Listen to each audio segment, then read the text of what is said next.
always considered myself a very creative person, and so I undertook the mission to do the book entirely on my own. And I was very, very proud of the book.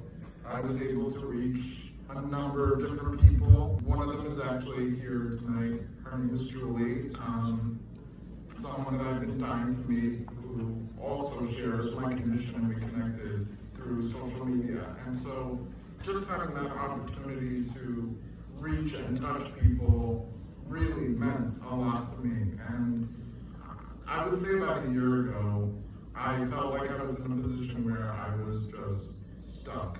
I didn't know how to move forward, and like you said, I felt like we are in a time where people just need to kind of be reminded of just how important life is, the things that we take for granted on a daily basis because we get caught up in this autopilot where we're just going through the motions. And I really wanted to touch people on a larger scale. And, I have to be honest, as a novice to the film industry, I had no idea the amount of work that goes into producing and making a film. And a year later, I'm so proud to sit here and say that I'm the executive producer of my own story.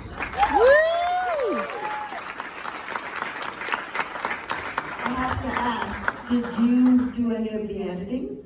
So, I was put in touch with an incredible team, Sugar Beach Digital, choosing everything from the music, the pictures, the way the story was told.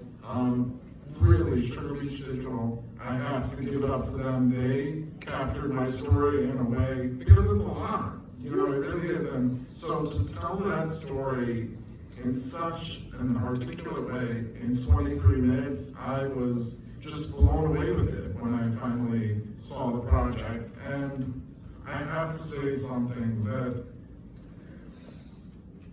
for me and everything that I've been through, to be sitting here with my loved ones, with the people that have been on my side through it all, and to be here watching my story on the big screen and not have you guys watching it in my memory, when I was not supposed to see the age of 7, is one of the most beautiful, powerful things for me. And if there's one thing I want every person to leave here tonight and take away, it's that your life is valuable, your life means something, and no matter what you're going through, you can get through it and things can get better. And I just want you to appreciate your life, the things, like I said, that we take for granted, and the loved ones around you that we take for granted. You have to appreciate and realize that life is beautiful and it's important for every single one of us. My life doesn't hold any more value than yours just because of the difficulties and the challenges I face. Every single one of us has our struggles, has our challenges, has our obstacles, but you can get through it. Woo!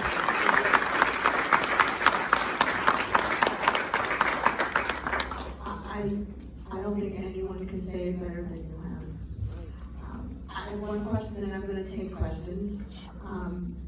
Is there a mantra when things go wrong that you say something? It could be your faith, anything. Is there something that you say in your head to put yourself in a better position? Let go and let God. I really, really put my faith in God because, listen, look at the room. The support I have is undeniable. It's incredible. But when I'm laying in that hospital bed at 2 in the morning and it's just me, God is always with me. In my darkest hour, when I was not able to be strong enough for myself, I was able to turn to faith, and God was able to carry me through it. And, I never force my opinions or my beliefs on other people, but for me personally, my faith at this point in my life is just something that I could never deny. Thank you. I love it. Question.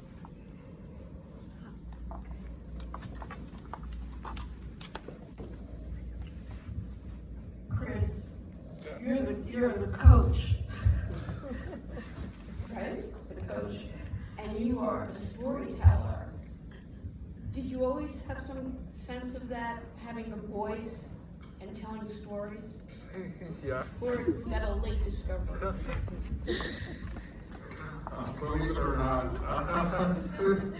believe it or not, when I was younger, I used to just write. I used to write all kinds of stories, everything from funny, comical stories. My mom just reminded me of a story I wrote called The Skunk in the Trunk. And it was about my mom going into the trunk of her car, thinking she was grabbing her fur coat, and it was a skunk. And she ended up putting it around her neck like a shawl, and this thing started to attack her. And like, I don't know where I came up with this. I just heard these stories I used to just write.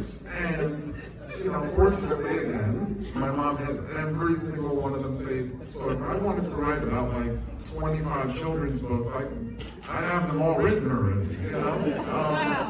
But ironically, when I went to high school, I hated writing. I went through a period where and I think it was because I was writing about things that I was not interested in. And then, so it wasn't until my late 20s that I really discovered that I have such a passion for writing and just creativity in general. So, like I said, I think this is the first of many projects that you're going to see from me because, God willing, I'm going to be here for a while.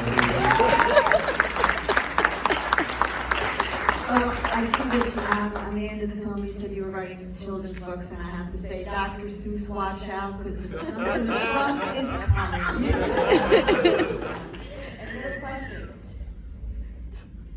Yes. Stand up. Chris, Yes. what's up, brother? What's Kids right now, they're going through a lot Yes. in this world, especially with bullying and everything. What will you tell children right now, especially since you're writing children's book? What will you tell kids on how to avoid all that stuff? I would say,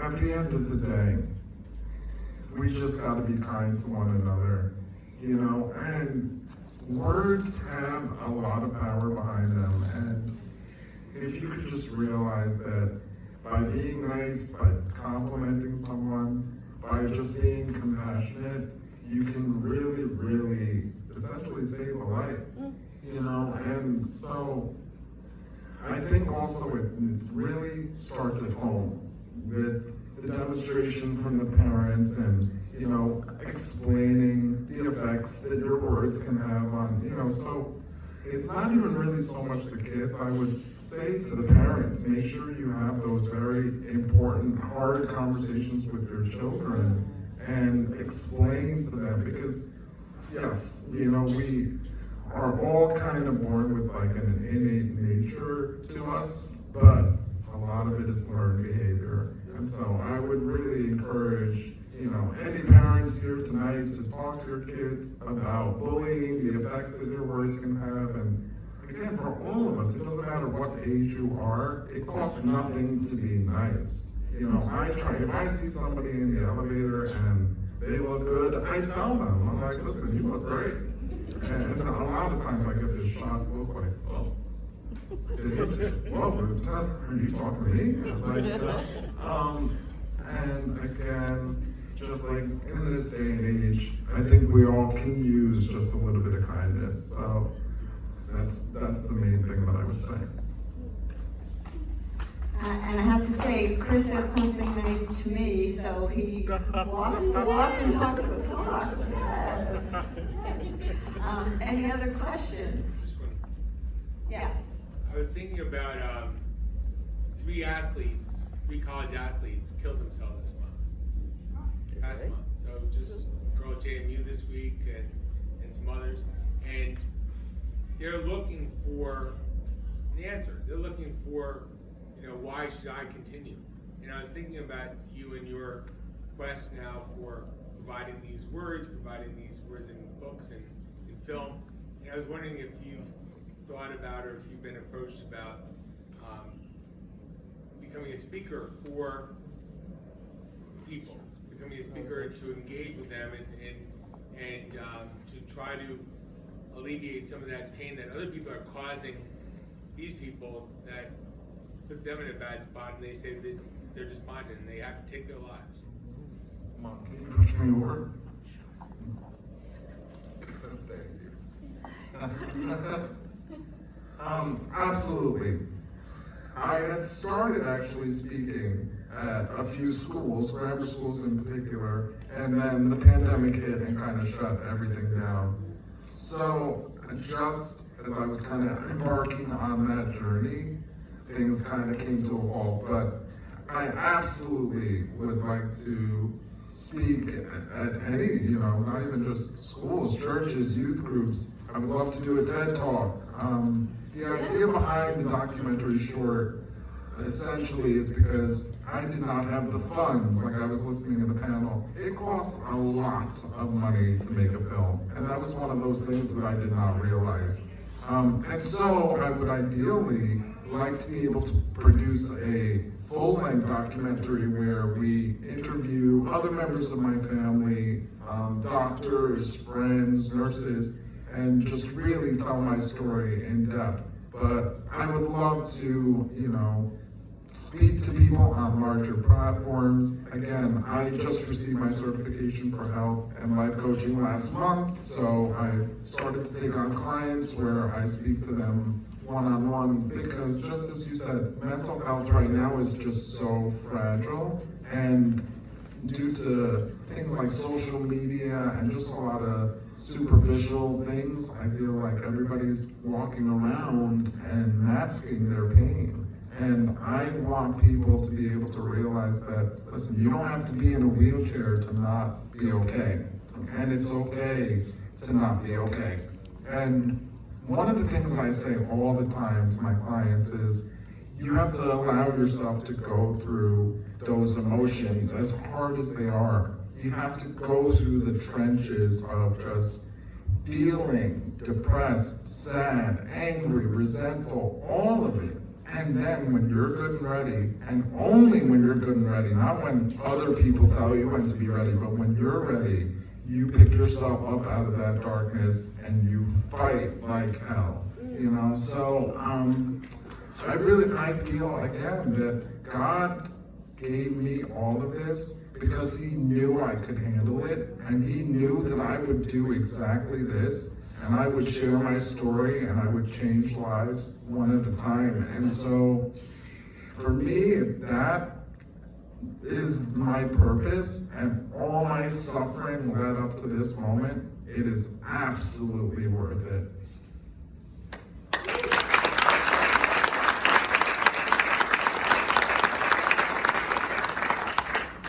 My mom always said that maybe God doesn't give us what we need, but He gives us what we need to rise up to our challenges. And you have done that. I'm going to give you a plug now. Your website is theheartfilm.com, correct? Yes. And you have a crowdfunding going on Yes. for a narrative feature. Everyone write that down. And what is your social? So I made it easy. All my social media is One Man, Three Hearts. On TikTok, I have over 170,000 followers. 11,000 followers on Instagram. Huge platform on Facebook. So One Man, Three Hearts on all of them.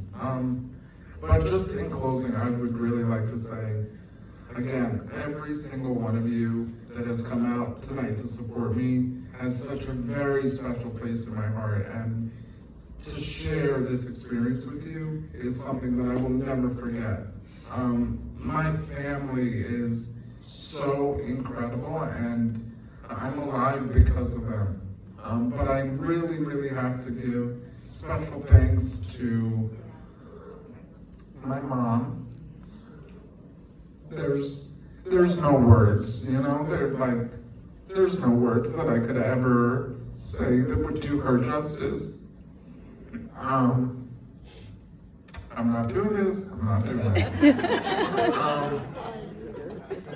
And Emmanuel. Woo!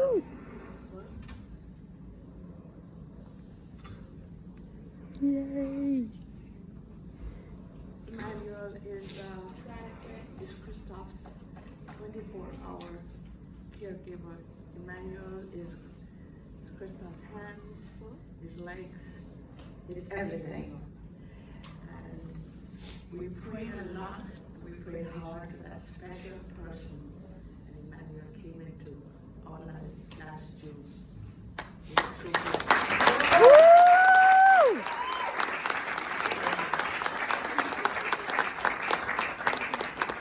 It's hard when your life, you have to depend on someone, and he never makes me feel bad. He never, like, look at me. I look the way I look because of him, you know, and You're doing a darn good job. like, he knows how important it is to me to look good and that it plays a part in my feeling good. And so, you know, when you're in my position, to have someone like him around, it's a game changer. And my mom being a physician, but also the resilient woman that she is, like the combination of having both of them in my life on a daily basis, it's like having this disease isn't even a thing when I have them around, and I'm incredibly blessed. I'm just so blessed. I look at all of you and I can't believe it. I'm so grateful, and it's ironic because a lot of people would see me in the street and be like, how possibly could this kid be grateful for anything, you know? And listen, once you see my life and the people in it, you start to understand.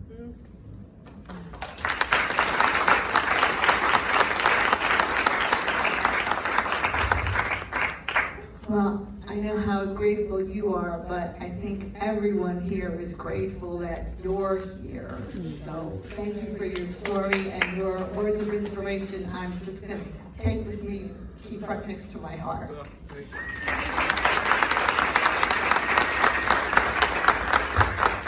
So good. The book, is it out yet? Is your book out? Yes. Oh, great. Oh, I didn't. Yeah. Outside, go and get it.